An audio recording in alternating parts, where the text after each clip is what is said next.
Howdy Gracers, this is Tracy Barrett, and I am going to be presenting to you a very cool artist who is contemporary, alive, and just had his exhibit at the Reston Town Center for the last 2 years. We are going to be studying Patrick Doughtery. He was born in Oklahoma in 1945. He was raised in and still resides in North Carolina, although he spends most of his time traveling around the world to build his sculptures. Sorry, I had to move. So, moving on. Maybe. Going to figure out how to advance the slides here. There we go. This one right here is called Running in Circles. You may have recognized these as if you went to the Reston Town Center where you saw the little huts out in front of it for about 2 years. They took them down about a year ago. This right here took place in Denmark, and you can see where he takes the natural environment and creates forms out of them. He created the sculptures by weaving saplings and smaller sticks together to create these forms, and there's an important distinction here. A circle is a shape, while a form is a three-dimensional object, so these are forms. He designs his sculptures to interact with the environment, which is a lot like Frank Lloyd Wright, where everything he wanted to do is an interaction with the environment and or come from the environment. Some of the older kids might relate to that because we've studied that before. When possible, Doughtery likes to work with sticks that come from the particular area. So in other words, he'll actually go out, harvest those sticks, harvest those saplings, and then create his actual artwork here. In the green, you're going to notice that there are some questions that we can ask the kids to get them talking and interacting. So we can ask them, how does this sculpture actually interact with the environment? You can see here that it's drawing your attention into the trees. It follows the sculpture of the trees going up and down, and it draws you into and look through these holes that are there. This is called Running in Circles, and you can ask them why you think that he named it Running in Circles. He also relates his process to a three-dimensional drawing. So first he'll say, okay, let's sketch this out. And he does it with a pencil. And his theory is that anything that you can draw with a line and a pencil, you can then translate into a sculpture using sticks. So what about this? You can see here that there's individual strokes that you do with the pencil, and each stick is like a stroke. What makes it different than a drawing? Well, a drawing is one-dimensional, just flat on the paper, where this one is 3D. This is probably one of my favorite ones. This one's called Around the Corner, and he built it into the side of the woods. So how does it interact with its environment? In the first picture, it's like it's tucked into the trees, and the trees are part of the sculpture and come into and over it and kind of protect it like a roof would. It's like you're entering something. In the second picture, in my opinion, it kind of looks like a fortress, like a wall protecting the trees behind it. But you can see it's two totally different perspectives on the sculpture that's there. He was a really inquisitive and imaginative child, and he loved to build things and try to understand how they were put together. According to Doughtery, he used to bug his mother all the time, declaring that he bet that he could make that or build it, and he did everything from bicycles to rock gardens to a new pair of shoes. He loved to make forts in the woods and create crowns and other gifts for his siblings from all the various materials that he found. So with that said, you can then ask the kids, what about this sculpture make him feel like he was a kid? And how is that reflected in the sculpture? Does it remind you of anything? Does it look like a fort? Does it look like a castle or a playhouse? Doughtery began working with the sticks because they were free. It was cheap. It was a ton of them. They were readily available on the property. And he realized that they could be woven together to build really strong and stable forms that could withstand weather conditions, unlike a piece of paper or painting.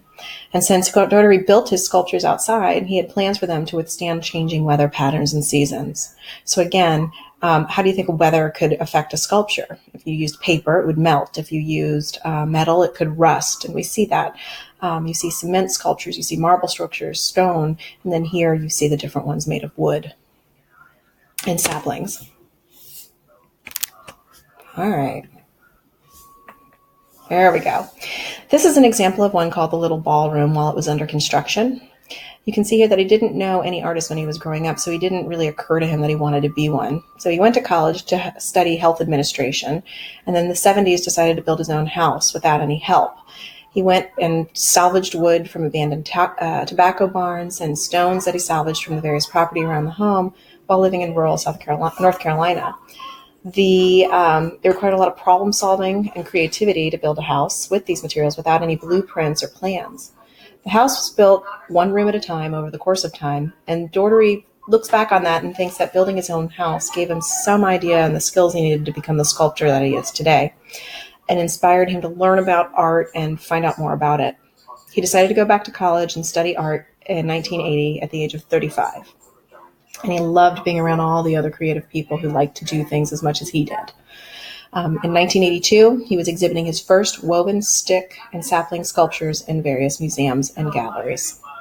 So you can say here what's happening in this image. The sculpture is finished, or is it under construction? How do you know? Can you see all the people on the sculpture actually pulling it together with the scaffolding? Of course, the scaffolding, you can tell that it's not finished because he doesn't normally have scaffolding around his artwork. How do you think building his own house from different materials helped things? I think because he was able to experiment with the various media, that it made a big difference. This one's fun. This one is called The Call of the Wild. It was done in 2002, and it's made from various materials: vine maple, red twig of dogwood, bitter cherries, and saplings. It goes all over the place. It's huge. You can see the dimensions on these things are 60 feet with 2 different pieces, and 10 feet high, 8 feet in diameter. They're big, big pieces, and they're found in Tacoma, Washington. It sits here on this deck patio area. Some of it's actually on platforms inside of the reflecting pool, and sits on the side.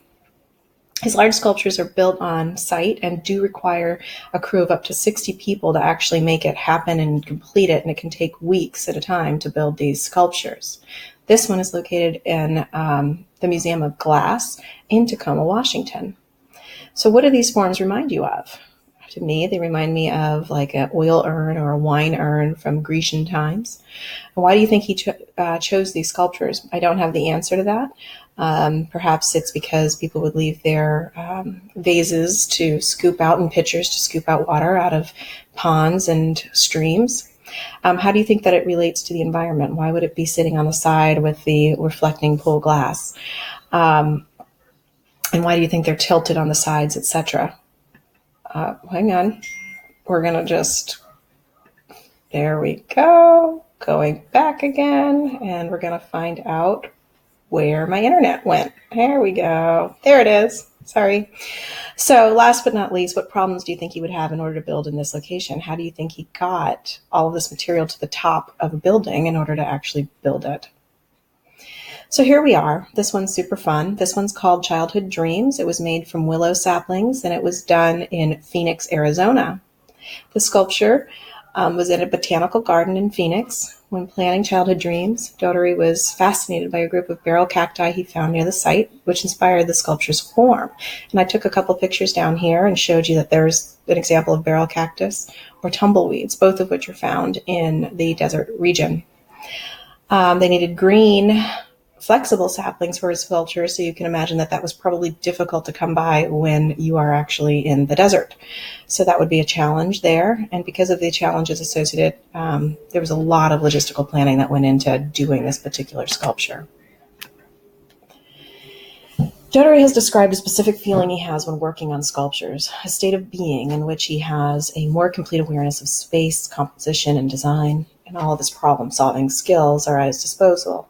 And this is when he truly feels like he's being an artist. In other words, when he's got a whole issue to solve, space, constraints, logistics of standing it up, design and composition, how do you build it, what do you build it with, that's when it gets interesting. As you can see here, this one's slightly different. It's called Out of the Box. It's not a freestanding sculpture, and it is adhered to a wall. This one I thought was so neato burrito. This one shows this sculpture. Doughtery chose this sculpture because he was amazed by the size of this monkey tree that you see here. It's a pod tree, and it's in Honolulu. He wanted to create a sculpture that would draw the attention to the size and the shape of the sprawling branches, so that his sculpture reaches up from the ground and then becomes entangled with the branches. And you can see here that it does just that. It's almost like it's a separate trunk that the tree branches are now coming out of. But what's fun about it is that you can actually go inside and walk around this trunk. So it really just gets you into exploring the magnitude of the tree and allows a participant to take part in the sculpture and experience it. This one's called Fit for a Queen. It was done in 2014, and it was done in France. It sits right at the base of the castle, and there's a lot of questions that you can ask the kids here.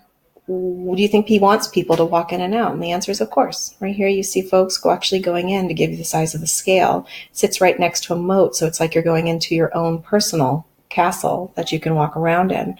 The sculpture reminds you of the architecture of the castle with the various rooms, etc. You notice arches and windows and doorways and buttresses, and it's very maze-like. So it's really getting inside, complementing the surrounding area. This one's called A Summer Place, and it's very whimsical. To me, when I saw this, I thought of Dr. Seuss, a world of Dr. Seuss or Alibaba or something like that. They like to remind you to play. You can see here that this little boy is just running in and out of it and having a blast. It's imagination and going. Children encountering these sculptures for the first time immediately know what to do. They just engage and they jump inside. Adults are reminded of childhood experiences such as building forts and pretending that they're in tree houses again. It seems super playful. It's whimsical. It's not a normal square shape. It bulges here and pokes in there. And what does it remind you of? Are questions you can all ask. Close Ties is 2006. He examines each sculpture carefully to make sure that the line and texture will be interesting to anyone who visits the sculpture. Again, you can see the size here. That's a grown person inside the doorway of it. You're encouraged to get involved with, go inside, and be a part of the environment. You want to be surprised when you walk around the sculpture, making discoveries and see what's happening.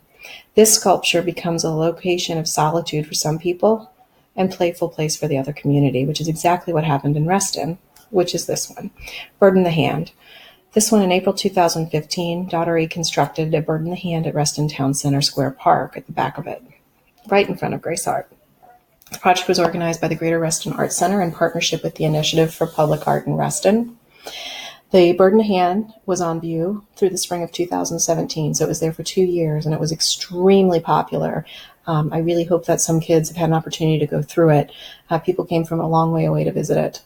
It was an important project for the community because the Greater Reston Art Center and the Initiative for Public Art Reston decided to do an actual documentary film with a local filmmaker, Rebecca Wingert-Jabi. And there's a link there as well. This is what it looked like inside. You would go inside and you would be able to peek out through the sky and see the sky above you. So it was like your little secret castle or passageway. Once inside again, you were surrounded by these beautiful saplings twisting and whirling around you. It was a very stable structure, and it encouraged folks to really get involved. This is Mr. Doughtery with Learning Curve, a different one of the ones he did. When you come over here, and I'm going to come back to his quote at the end, I think it's really important, and one of the things he does is that his materials that he uses with the saplings have longevity more than paper or paint on a canvas would, being outside. However, they are natural and they will decay over time and degrade. One of his sculptures really only lasts for about 2 years, at which point he prefers to take it down before it becomes unsightly or dangerous and really start decaying. Usually the sculpture is dismantled by a crew and then chipped into mulch, and occasionally these sculptures are burned if it's safe to do so in that location. Either way, it's dismantled and they return back to nature, recycled from where they come from. If you know that an artwork is permanent, does that change the way that you think about it? How or why is that? I think what's really neat is that we have things from Michelangelo from hundreds of years ago, but with his, they won't be here in 100 years. It's purely going to be the experience in the now that people get to experience. So people are going to need to pick up this art form to continue the real-time experience, but then still talk about what he's done in the future, or what he did in the past in the future.